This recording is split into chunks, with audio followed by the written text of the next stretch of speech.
여러분 유대인들의 지혜책인 탈무드 아시죠? 이 탈무드를 보면 사람을 평가하는 기준 세 가지가 나옵니다. 첫 번째는 카소, 두 번째는 코소, 세 번째는 커소입니다. 여러분, 첫 번째 카소는 노여움을 말해요. 그리고 코소는 술잔을 말합니다. 그리고 마지막 커소는 바로 지갑을 말해요. 그러니까 그 사람이 자신의 노여움을 어떻게 관리하는지, 그러니까 그 사람이 무엇을 즐기면서 살고 있는지, 그리고 마지막으로 그 사람의 지갑의 주인은 과연 누구인지, 이 세 가지를 보면 그 사람을 알 수 있다라는 것입니다. 그 종교개혁가 존 칼빈은 한 사람이 은혜 받는 척도는 바로 주머니다라고 이야기를 했어요. 감리교회 창시교사인 웨슬리 역시도 정말 사람의 진정한 회개는 바로 지갑의 회개이다라고 이야기를 합니다. 여러분, 그렇습니다. 우리의 이 머리의 신앙이 이 가슴으로 내려오는 것도 참 어렵지만 진짜 어려운 것은 여러분, 이 가슴의 신앙이 바로 지갑으로 내려가는 것이다 라는 것이에요. 그 성경을 보면 구원과 관련된 구절이 215개 등장합니다. 그리고 믿음과 관련된 구절은 214개 나오거든요. 그럼 질문, 자, 돈과 관련된 구절은 몇 개가 나올까요? 약 2000개가 나옵니다. 놀라셨죠? 그러니까 예수님의 비유의 대부분은 뭐예요? 금전과 관련되어져 있다는 겁니다. 이게 우리에게 무엇을 의미한다고 생각하세요? 여러분, 하나님은 우리의 솔직한 속내에 숨겨진 주인이 누구인가, 여기에 관심이 많으시다는 겁니다. 오늘 본문의 내용도 마찬가지입니다. 오늘 본문이 하고 있는 이야기는 이거예요. 네 마음이 어디에 가 있는지 나는 관심이 많다. 우리 주님께서 말씀하시는 것입니다. 우리의 마음의 방향을 보길 원하시는 주님이라는 것이에요. 여러분, 요즘에 이단들 참 많이 있잖아요. 신천지나 JMS나 하나님의 교회. 근데 이런 이단들보다 더 크게 교회를 위협하고 있는 이단이 있어요. 그게 뭔지 아십니까? 바로 만몬이라는 이단입니다. 만몬이에요. 돈과 물질이죠. 여러분, 교회 안에서도 얼마나 많은 사람들이 이 만몬을 섬기고 있는지 몰라요. 이 만몬이 위험한 이유가 뭔지 아십니까?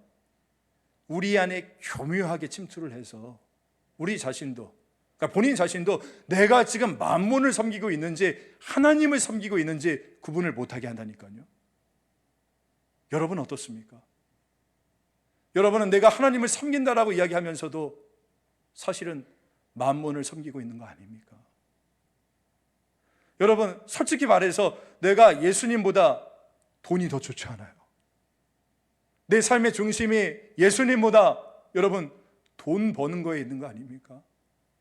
그리고 그 번 돈으로 내가 어떻게 하면 하나님의 사명을 감당할까 보다 어떻게 하면 내 부를 더욱더 누리고 늘릴 수 있을까?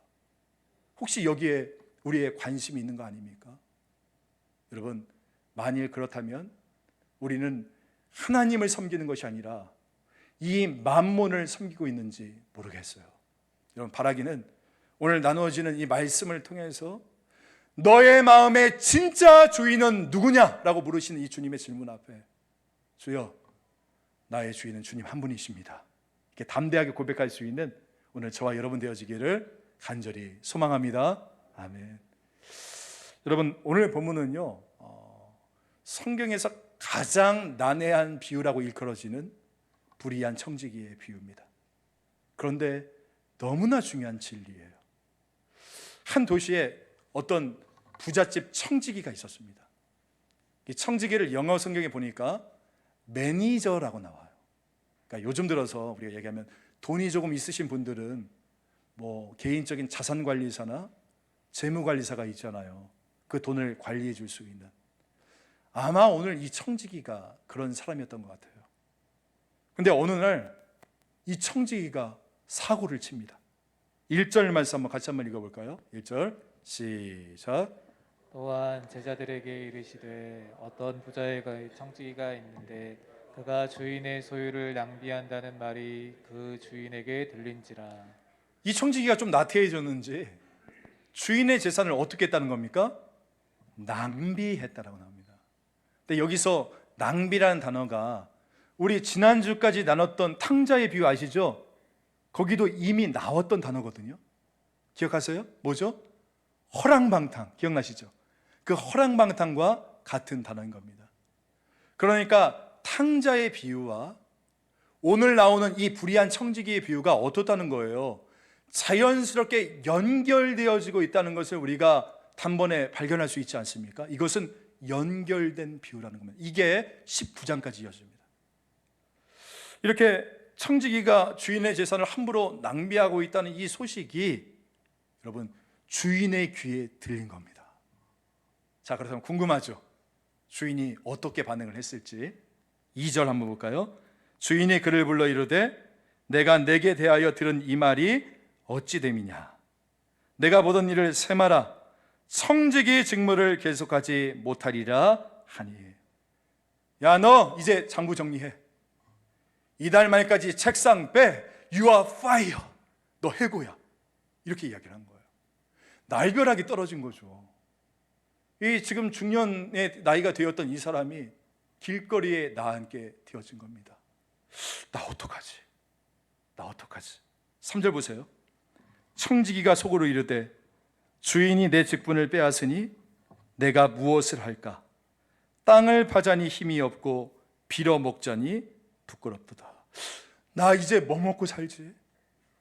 땅을 파자니 노동을 하자니 힘도 없고 친구들에게 돈을 빌리자니 부끄럽고 나 이제 어떻게 하지? 여러분 같으면 어떻게 하시겠어요? 이게 바로 지금 이 시대의 중년 남성들이 가지고 있는 고민 아닙니까? 그러다가 갑자기 이 청지기가 아이디어가 떠오른 겁니다. 우리 4절 말씀은 같이 한번 읽겠습니다. 4절 시작. 내가 할 일을 알아도다. 이렇게 하면 직분을 빼앗긴 후에 사람들이 나를 자기 집으로 영접하리라 하고. 노후 대책을 세워야겠다. 어떻게 해요? 보니까 주인에게 빚진 사람들이 있는 거예요. 이 사람들을 한 사람씩 내가 불러서 내가 주인 대신 선심을 베풀어 주면 나중에 내가 쫓겨난 후에도 나를 도와주겠지. 즉 답은 사람이다. 이 사람에게 투자해야겠다. 이렇게 되어진 겁니다. 그리고 그 첫 번째 채무자를 부르잖아요. 이봐 당신 얼마 빚졌어? 예, 저는 밀 100말 정도, 기름 100말 정도를 빚졌습니다. 여러분 당시에 올리브 기름 100마리라는 것은 어느 정도의 금액이냐면 약 1,000데나리온이 된다고 합니다. 제가 전에 말씀드렸죠. 1데나리온이 노동자 하루 품삯이라고. 그럼 1,000데나리온은 어느 정도 되겠어요? 어림잡아도 한 3년치 연봉 되는 거 아닙니까? 근데 이 청지기가 장부에다가 줄을 쫙쫙 긋더니 100말을 야 여기다 50이라고 적어. 50말만 갚으세요. 그 이야기를 한 겁니다. 그러자 이 빚진 사람이 놀란 거예요. 너무나 많은 금액을 감액해 주니까 이 사람이 왜 나한테 이렇게 하지? 새벽에 기도했는데 기도 응답 받았나? 뭐 이렇게 된 겁니다. 그러자 이 청지기가 이렇게 얘기하는 거예요. 윙크를 탁 하면서 이봐 당신 절대 이 은혜 잊어서는 안 돼. 나중에 나 꼭 기억해야 돼. 그러면서 보낸 겁니다. 그리고 다음으로 두 번째 채무자가 와요. 이 사람은 밀 100석을 빚졌다라고 이야기를 합니다. 이번에도 이 청지기가 장부에다가 줄을 쫙쫙 긋더니 자 80석만 갚아. 내가 알아서 할 테니까 라고 이야기를 해요. 여러분 당시에 밀 100석은 올리브 기름보다 훨씬 더 비싸서 당시에 화폐 단위로 2,500데나리온이라고 해요. 1,000데나리온이 3년치 연봉이면 2,500데나리온이면 한 7, 8년치 연봉 아닙니까? 근데 그 가격의 20%를 까주고요. 얼마나 고마웠겠어요. 손을 붙잡고 연신 막 고맙습니다. 고맙습니다. 그랬지 않겠습니까? 그러자 이 청지기가 다시 한번 이 사람에게 윙크를 하면서 이야기하는 거예요. 당신 이 은혜 절대 잊으면 안 돼. 그러면 사람도 아니야. 그렇게 이야기를 합니다. 그리고 돌려보내요. 오늘 비유에는 이렇게 두 사람만 등장하지만 사실은 여러 사람들을 계속적으로 불렀던 거예요. 그리고 빛을 깎아주고 이게 오늘 이 비유 속에 나타나는 대략적인 스토리가 되어지는 겁니다. 이제 8절부터 한번 보시면 이 비유를 풀어주시고 해석해 주신 예수님의 말씀이 나오게 됩니다. 우리 8절은 함께 한번 읽겠습니다. 시작. 주인이 옳지 않은 청지기가 이를 지혜 있게 하였으므로 칭찬하였으니 이 세대의 아들들이 자기 시대에 있어서는 빛의 아들들보다 더 지혜로움이니라. 자, 화면 그대로 띄워주세요. 보니까 주인이 나와요. 주인이 이 옳지 않은 청지기의 한 일을 뭐라고 했대요? 지혜롭다 하고 칭찬했다. 근데 여러분, 이게 이해되세요? 아니, 지금 이 일을 칭찬했다고요? 아니, 주인의 입장에서 보면 뭡니까? 자신의 재산을 착복해서 지금 자르려고 하는 이 청지기 종이 이제는 뭐까지 한 거예요? 장부 조작까지 해가지고 지금 자신에게 더 큰 피해를 입히고 있는 거 아닙니까? 그런데 이것을 주인이 지혜롭다라고 이야기하고 칭찬한다고요? 이게 이해되세요? 여러분, 이 주인의 칭찬이 오늘 이 성경 본문 말씀을 성경에서 가장 난해한 구절로 만들고 있는 것입니다. 여러분, 나 같으면 어떻게 하겠어요? 여러분 같으면 막 화내고 종을 박살을 내도 직성이 안 풀릴 판 아닙니까? 그런데 이 종을 지혜롭다라고 칭찬을 했다고요? 이 말의 의미가 과연 무엇일까? 자, 여기서부터가 중요한데요. 여러분, 사실은 이것은 번역상의 문제입니다. 이게 무슨 말이냐면, 여러분 8절에 나와 있는 이 주인 있잖아요. 칭찬했던 이 주인은 헬라어로 보면 호퀴리오스라고 적혀 있어요. 이 퀴리오스는 주인이란 뜻입니다. 호퀴리오스라고 적혀 있는데 이 앞에 있는 호가 영어로 정관사 더입니다. 여러분, 더가 무슨 뜻입니까? 유일한이란 뜻이에요. 유일한 주인, 더 로드, 더 퀴리오스. 이 앞에 보면 여러분 3절과 5절에도 주인이라는 단어가 등장해요. 그런데 그 앞에 있는 3절에 나와 있는 주인과 5절에 나와 있는 주인은 더가 없어요. 소유격으로 나의 주인, 그의 주인. 이 주인은 이 부잣집 주인을 말하는 거고 있는 거거든요. 근데 8절에 보면 나의 주인, 이 청지기의 주인이라고 되어 있지 않고 영어로 정관사 더, 그러니까 유일하신 주인, 유일하신 주님이라고 적혀 있다는 겁니다. 자, 여기서 한번 질문 한번 드려볼게요. 여러분, 우리 인생에서 유일한 주인, 유일한 주님은 누구십니까? 바로 예수 그리스도인 거예요. 즉, 이 말씀이 무슨 뜻이냐? 지금 우리 구주 예수님께서 이 청지기의 지혜를 칭찬하는 것이지 지금 부잣집 주인을 가리키는 것이 아니라는 겁니다. 당연하죠. 부잣집 주인의 입장에서 보면 이 종은 때려 죽여도 모자라요. 자기의 재산을 지금 다 망하게 하고 있는 거니까. 하지만 여러분, 누가 보시기에? 바로 우리 구주 예수님께서 보시기에 이 청지기에게 칭찬할 만한 것이 있다라고 말씀하시는 겁니다. 그러다 보니까 어떤 분은 또 이렇게 질문해요. 그러면 예수님이 사기치는 사람을 좋아하시나? 왜 사기꾼을 칭찬하고 있는가? 여러분, 그래서 이 주인의 칭찬이 오늘 본문을 난해한 본문으로 만들고 있는 것입니다. 여러분 지금 예수님은요, 이 청지기의 도덕성을 칭찬하고 있는 것이 아니에요. 이 청지기의 사기 기술을 칭찬하고 있는 것이 아닙니다. 그렇다면 지금 예수님께서 이 청지기의 무엇을 칭찬하고 계시냐? 이것이 바로 오늘 본문의 핵심이 되어진 겁니다. 자, 제가 결론부터 한번 말씀을 드릴게요. 여러분, 지금 우리 주님께서 이 청지기를 칭찬하는 것은 무엇이냐? 그것은 바로 때를 분별하여 준비하는 준비성을 칭찬하신다는 겁니다. 다시 한번, 때를 분별하여 준비하는 준비성을 칭찬하신다. 심지어 보니까 칭찬을 넘어서 뭐라고까지 이야기하시냐면 지혜롭다라고까지 하시지 않습니까? 여러분, 여기서 나오는 지혜롭다의 지혜는 우리가 알고 있는 일반적인 지혜와는 다릅니다. 여러분, 보통 신약 성경에 보면 일반적인 지혜는 소피아라고 얘기를 해요. 들어보셨어요? 소피아. 그래서 우리가 철학을 뭐라고 합니까? 필라소피아라고 얘기하잖아요. 필라소피. 이게 지혜란 뜻이거든요. 삶을 살아가는 지혜, 뭐 이렇게 번역하면 될 것 같아요. 그런데 오늘 나오는 이 지혜롭다는 단어는 다른 단어를 쓰고 있습니다. 그것도 성경의 단 한 장면에 등장하는 그 다른 단어를 쓰고 있는데 그게 뭐냐? 우리 한번 볼까요? 마태복음 25장 1절부터 6절까지 말씀, 한번 짧은 말씀을 쭉 한번 읽어봅시다. 시작. 그때 천국은 마치 등을 들고 신랑을 맞으러 나간 10 처녀와 같다 하리니 그 중에 5은 미련하고 5은 슬기 있는 자라. 미련한 자들은 등을 가지되 기름을 가지지 아니하고 슬기 있는 자들은 그릇에 기름을 담아 등과 함께 가져갔더니 신랑이 더디 오므로 다 졸며 잘세. 밤중에 소리가 나되 보라 신랑이로다 맞으러 나오라 하매. 여러분, 여기서 슬기롭다라고 하잖아요. 이 슬기롭다의 슬기가 오늘 본문에 나오는 지혜롭다와 같은 단어인 프로니모스라는 단어입니다. 예수님께서는 이 슬기로운 5 처녀에게 프로니모스, 이 지혜롭다라는 단어를 쓰고 있어요. 왜 지혜롭다고요?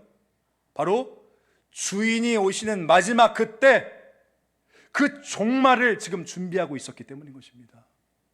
여러분, 왜 미련한 5 처녀고 왜 슬기로운 5 처녀입니까?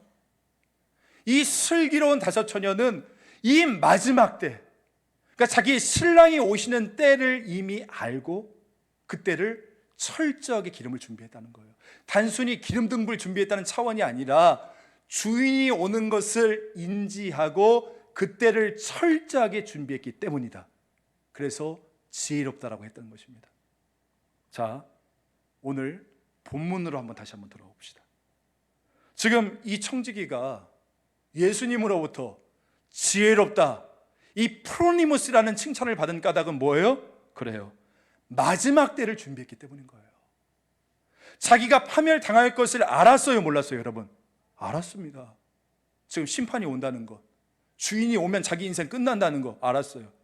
그래서 어떻게 합니까? 그가 자기에게 다가오는 그 종말을 알고 한정된 시간 안에서 자기의 자원을 총동원해서 이 종말을 대비하는 그 자세, 종말을 대비하는 태도, 그 결단력, 이것을 주님이 칭찬하고 계시는 거예요.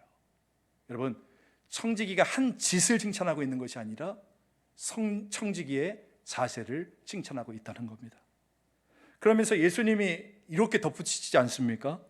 8절 중반 한번 보세요. 이 세대의 아들들이 자기 시대에 있어서는 빛의 아들들보다 더 지혜로움이다. 아니, 이런 나쁜 청지기도 때를 알고 이 시대를 준비하며 나가지 않느냐. 근데 너희들, 믿는 너희들, 제가 말씀드렸죠, 이 비유는 탕자의 비유와 이어진 비유라고요. 그럼 이 비유를 듣고 있는 사람은 누굽니까? 바리새인들인 거예요. 너희들, 믿는다는 너희들, 교회 안에 있는 너희들은 왜 이 나쁜 놈보다 못하냐?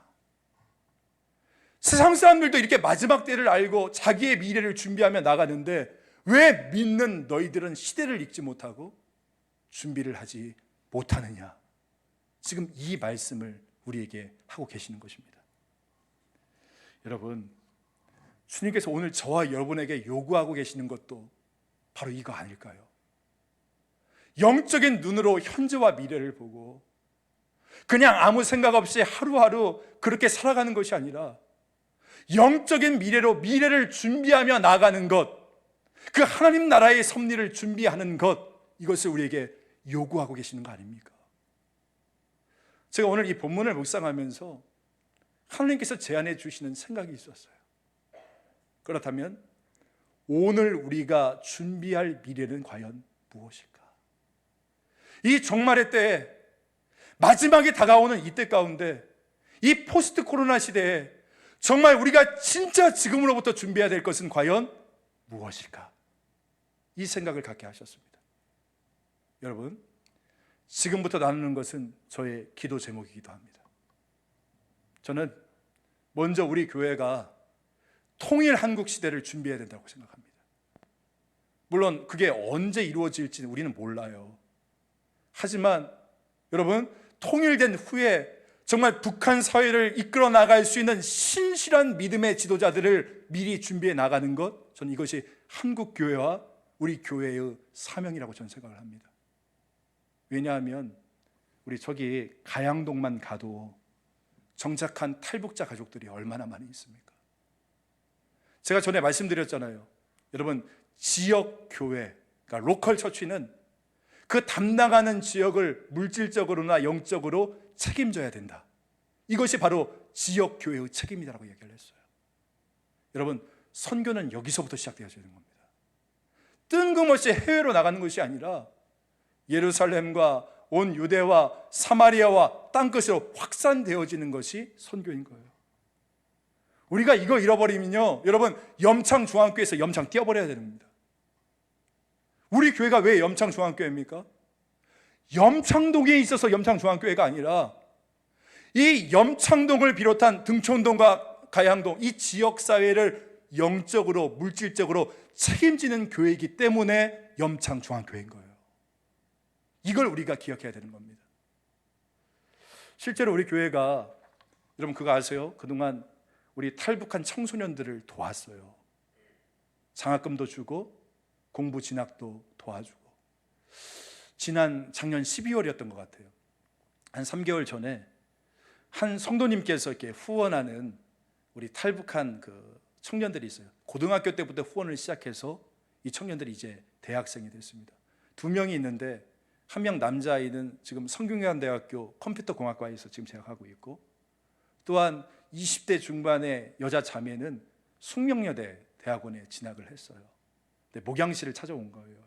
작년 말에 같이 차를 마시면서 대화를 나누고 만남을 갖는데, 제 마음속에 여러분, 이 사역이 너무나 중요하다, 이런 생각을 주님께서 다시금 느끼게 하셨습니다.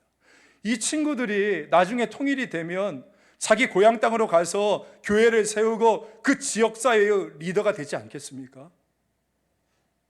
그런데 오늘 우리의 이 지역사회의 섬김이 너무나 미미하다는 거예요. 따라서 우리는 이 탈북한 청소년들 가운데서 공부도 잘하고 성품도 좋은 그 아이들, 우리가 연결해서 장학금도 주고 공부도 시켜주는, 그래서 통일 후에 이 북한 사회를 이끌어 나갈 수 있는 신실한 믿음의 지도자로 키우는 것, 전 이것이 앞으로 우리 한국교회와 우리 염창중앙교회 그리고 복지위원회가 해야 될 일이라고 저는 생각을 합니다. 우리 주변에 기관들 있잖아요. 좀 우리가 연결하고, 또 우리 구의원도 있지 않습니까?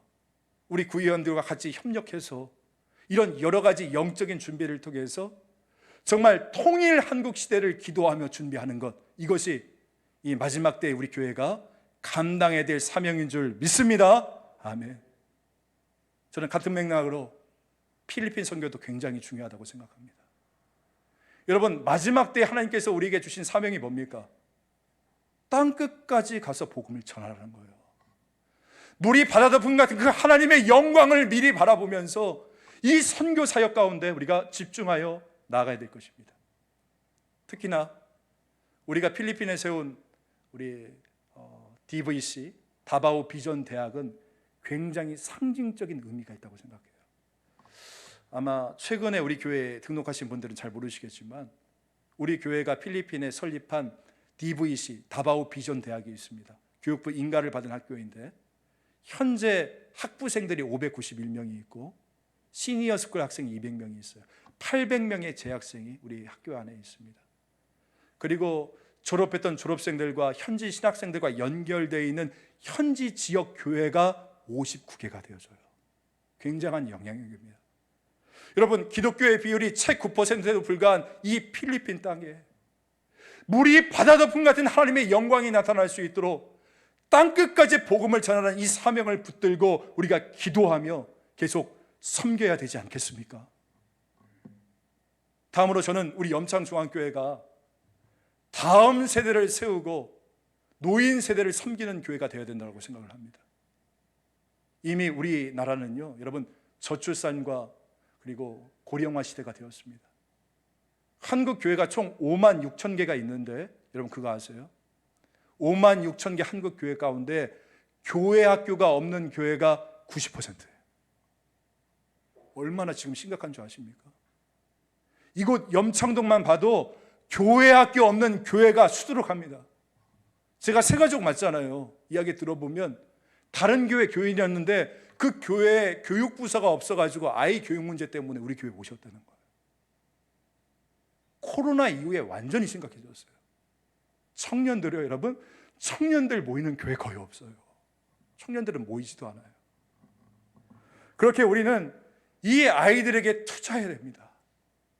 힘들수록 더욱더 투자를 해야 되는 거예요. 그래서 우리가 이 어려운 상황 가운데 3층 리모델링 공사를 하고 우리 아이들의 교육 환경 개선에 힘쓰는 이유가 바로 여기에 있는 거예요. 특히나 개인적으로 감사했던 것은 뭐냐면 이번에 3층 리모델링 공사를 하는데 정말 이름도 없이 빛도 없이 무명의 성도님들이 저를 찾아오셔서 뭐 제가 언제 한번 목적 헌금 하자라고 이야기했습니까?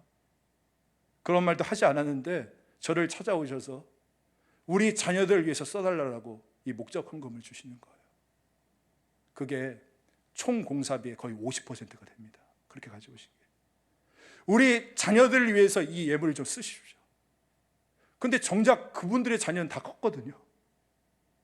근데 우리의 다음 세대를 생각하는 바로 그 마음들.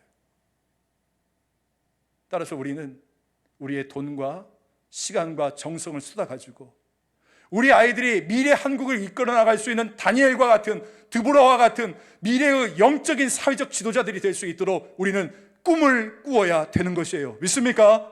아멘. 또한 마지막으로 여러분, 동시에 65세 이상의 인구가 이미 대한민국의 38%가 됐다는 기사를 봤습니다. 그러니까 여러분, 이미 대한민국 10명 중에 4명이 65세 이상의 인구라는 거예요. 우리 교회도 보세요. 일 여전도에 있다가 은빛 가는 거 금방입니다. 순서 금방 와요. 따라서 직분에서는 은퇴했지만 제가 몸과 마음들이 건강하게 신앙생활을 할 수 있도록 우리가 기도하며 준비해야 되는 거예요. 은빛과 실버의 모임도 더욱더 활성화시키고 가칭 그레이 찬양대 있잖아요. 실버 찬양대. 우리 어르신들 찬양대 좀 조직해서 같이 즐겁게 참여하고 신앙생활을 할 수 있도록 우리 교회는 준비하여 나가야 되는 것입니다. 여러분, 성경에 보면 세월을 아끼라는 말씀이 에베소서에 있지 않습니까? 이걸 조금 더 리얼하게 번역을 하면 무슨 뜻이냐면 세월을 붙잡으라는 뜻이에요. 기회를 놓치면 안 된다는 뜻입니다. 예전에 그 빌리 그레이엄 목사님께서 이런 간증을 해주셨던 것이 기억이 나요. 그 존 F 케네디가 당시에 미국의 대통령이었을 때인데 이 빌리 그레이엄 목사님이 백악관 조천기도회 설교자로 청빙을 받았어요. 초청을 받았어요. 그런데 그 전날 밤에 아주 심한 감기와 몸살을 앓은 거예요. 그래서 겨우 기도원에 그 기도 모임에 갔어요. 그리고 겨우 설교를 끝마치는 거 이제 내려오는 순간에 갑자기 성령께서, 이제 빌리 그레이엄 목사님의 이야기는 그래요. 성령께서 그 마음에 큰 감동을 주기 시작하는데 그게 뭐냐면 대통령에게 복음을 전해라. 당신 예수 진짜 믿느냐? 당신 구원 받을 수 있느냐? 구원의 확신이 있느냐? 바로 이렇게 복음을 대통령에게 전해라. 이 성령께서 감동을 주셨는데 이 빌리 그레이엄 목사님이 그날 몸이 너무 안 좋아가지고 이렇게 생각을 했대요. 다음에 나를 초청해 주면 그때 복음을 전해야겠다 했는데 그 주에 존 F 케네디가 달라스에서 암살되었다는 겁니다. 그 이야기를 설교 때 하세요. 여러분, 기회는요 지나가면 오지 않아요. 이 마지막 때 이 순간을 우리가 붙잡아야 되는 이유가 바로 여기에 있는 것입니다. 그렇다면 결론, 우리 어떻게 해야 됩니까? 여러분, 우리 어떻게 해야 돼요? 다가오는 이 종말 가운데서 우리 성도들이 해야 될 그 구체적인 지혜로운 삶의 모습은 과연 무엇입니까? 우리 9절 말씀 한번 읽어볼까요? 9절 시작.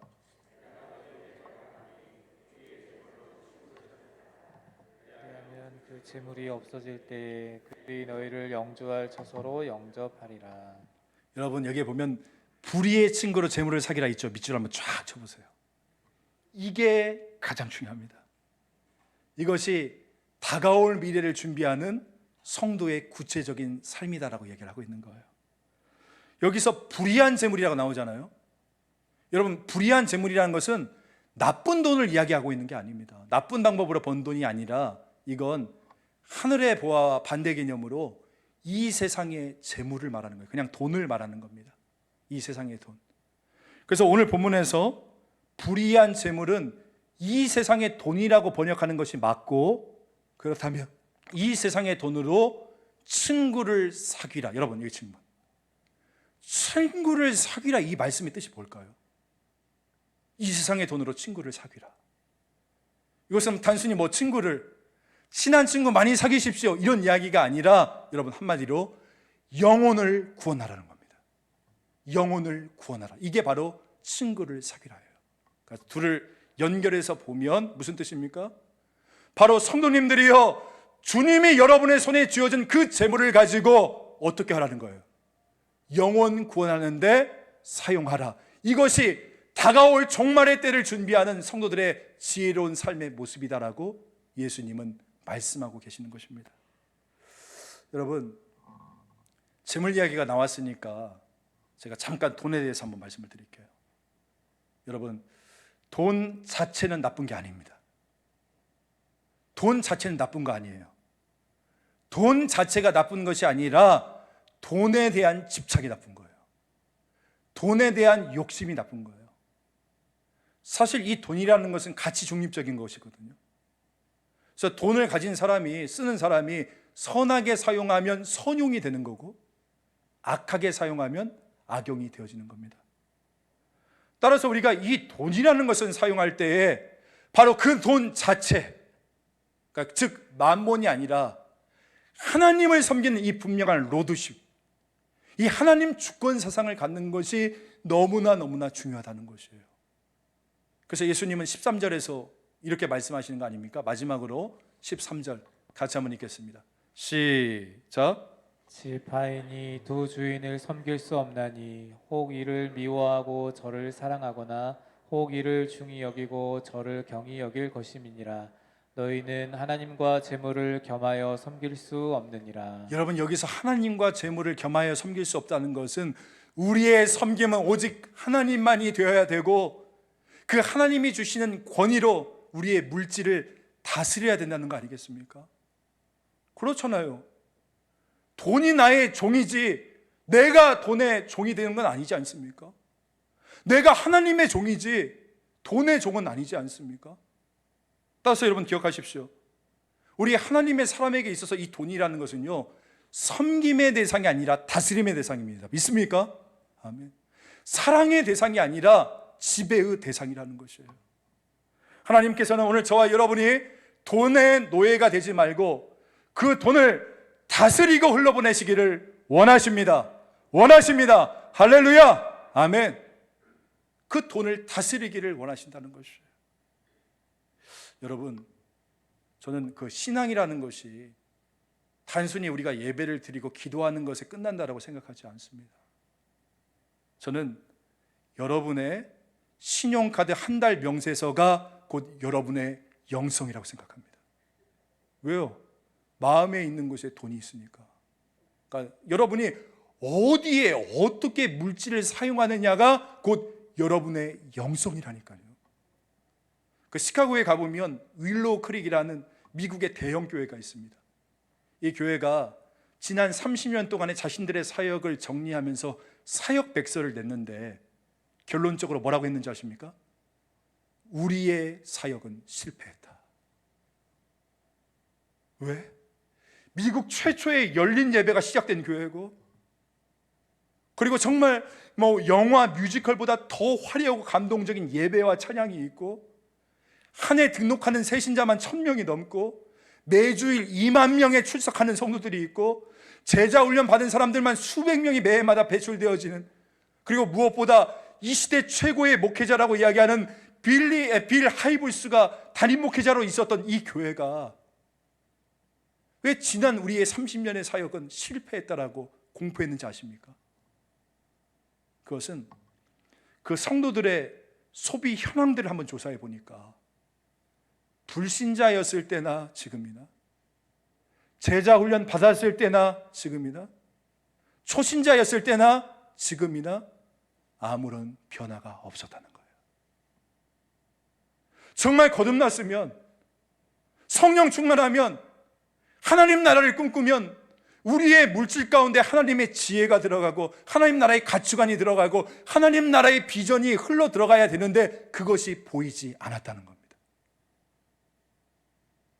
여러분 집에 가셔서 여러분 신용카드 명세서 한번 보세요. 이번 달 여러분의 마음이 어디 있는지가 보일 겁니다.